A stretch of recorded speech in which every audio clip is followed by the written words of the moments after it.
আজকে আমি ফুটন্ত গরম জলের মধ্যে এই বাঁধাকপি দিয়ে ফুটন্ত গরম জলের মধ্যে বাঁধাকপি দিয়ে কি রেসিপি তৈরি করব তোমরা সেটাই আজকে প্রথম থেকে শেষ পর্যন্ত পুরো ভিডিওটাকে দেখতে থাকো। আজকে ফুটন্ত গরম জলের মধ্যে বাঁধাকপিটা দিয়ে আমি কি রেসিপি তৈরি করব।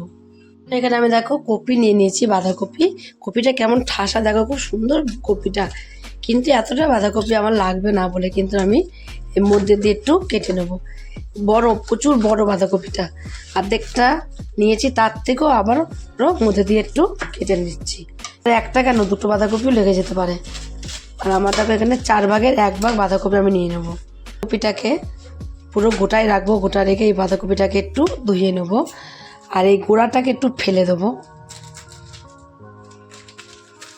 গোড়াটা দেখবে সিদ্ধ হতে চায় না, তার জন্য গোড়াটাকে একটুখানি ফেলে দেবো।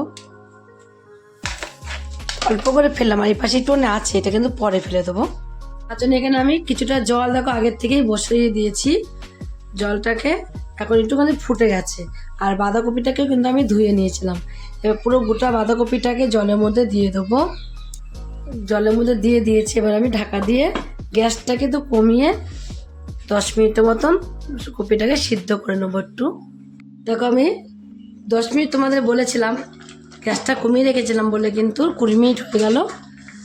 আর কেমন পাতাগুলোকে খুলে খুলে গেছে দেখো, তোমরা দেখলে বুঝতে পারছ। এবার আমি কি করব, এবার আমি এই বাঁধাকপিটাকে নামিয়ে দেবো। নামিয়ে একটু ঠান্ডা করে নেবো ভালো করে। ঠান্ডা না হলে কিন্তু হাত ধোয়া যাবে না, তার জন্য একটু ঠান্ডাটা করে নিতে হবে। আর কেমন যখনই সিদ্ধ হয়ে গেছে তখনই কিন্তু পাতাগুলো পুরো খুলে খুলে গেছে। নামিয়ে দিয়েছি, আর এখন কিন্তু অনেকটা ঠান্ডা হয়েও গেছে দেখো। এবার এটা দিয়ে আমি একটুখানি এভাবে চেপে চেপে নেবো। আর কত সুন্দর গলে গেছে, তোমরা সেটাই দেখো যে কত সুন্দর গলে গেছে। একটু ঠান্ডা হলে হাত দিয়ে করা যাবে। আর আমি এই প্রেশারটা দিয়ে একটু বেশ করে নিই। আমি একটুখানি এইভাবে গলিয়ে নেবো, গলিয়ে এক সাইডে রেখে দেবো। ওটা তো দিকে আমি একটু হাত দিয়ে চটকে নিয়েছি, হাত দিয়েও নিয়েছি পরে। আগেও মেশারটা দিয়ে মেশ করে নিয়েছি, তারপরে হাত দিয়ে করে নিয়েছি ঠান্ডা হতে। করে নিয়ে দেখো গ্যাসে আবারও আমি কড়াইটাকে বসিয়ে দিয়েছি ধুয়ে। সেই কড়াইটা কিন্তু গরম হয়ে গেলে তেলও দিয়ে দিচ্ছি কিছুটা। তেলটা একটুখানি গরম হয়ে যাবে, তেলটা তো দিতে দিতে গরম হয়ে যায় যদি কড়াই ঠিকঠাক গরম থাকে। এবার একটা তেজপাতাকে ছিঁড়ে নিয়েছি, তেজপাতাটা দিয়ে দেবো। আর একটা শুকনো লঙ্কা দেবো, গোটা শুকনো লঙ্কাটাকে দিয়ে দিয়েছি। এবার একটু ভেজে নেবো। কালো জিরে দিয়ে দেবো, কালো জিরেটা এর সাথে ভেজে নেবো। ভাজা হয়ে গেলে এখানে দেখো আমি কিছুটা পেঁয়াজ কুচি রেখে দিয়েছিলাম, পেঁয়াজ কুচিটা পুরোটাই দিয়ে দেবো। পেঁয়াজটা একটুখানি কিন্তু বেশি করে দিতে হবে। আর এই পেঁয়াজটা দিয়ে পেঁয়াজটাকে একটু লাল লাল করে ভেজে নেবে। তাড়াতাড়ি ভাজা হয়ে যাবে যদি তোমরা অল্প একটুখানি এর মধ্যে লবণ দেওয়া যায়, তাহলে কিন্তু খুব তাড়াতাড়ি পেঁয়াজটা ভাজা হয়ে যাবে। অল্প করে একটু লবণ দিয়ে দিয়েছি, শুধু লবণটা দিয়েই কিন্তু পেঁয়াজটাকে একটু ভেজে নেব।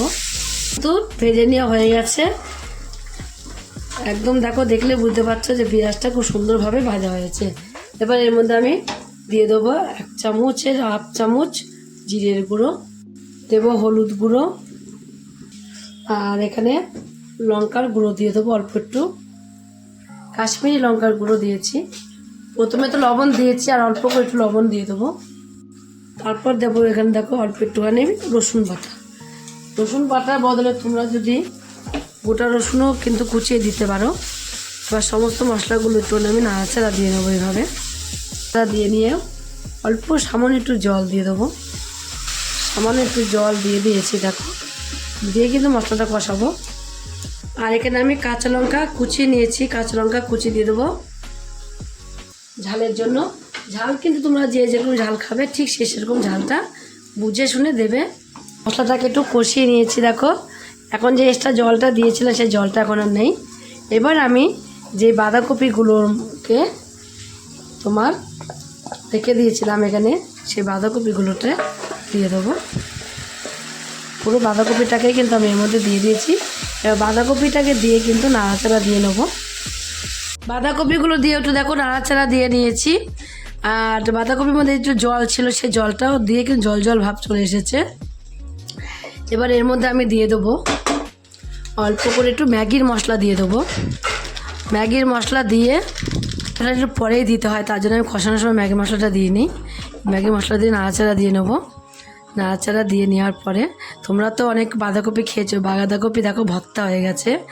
এইভাবে কিন্তু বাঁধাকপি ভর্তা কিন্তু কমই খাওয়া হয়। চামচ এখানে টমেটোর সস দিয়ে দেবো।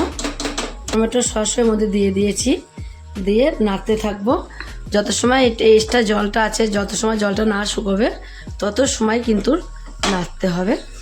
একটুখানি আমি এর মধ্যে চিনি দিয়ে দেবো। চিনি দিলে কিন্তু স্বাদটা অনেকটাই বেড়ে যায়। চিনি দেওয়ার পরে অল্প আবার একটুখানি দেখবে অল্প অল্প একটু জলে ভাব চলে আসবে। এবার কন্টিনিউ নাড়তে থাকবো। এটা দিয়ে তোমরা কিন্তু ভাত, রুটি, পরোটা সব কিছুই খেতে পারবে এই ভর্তাটা দিয়ে।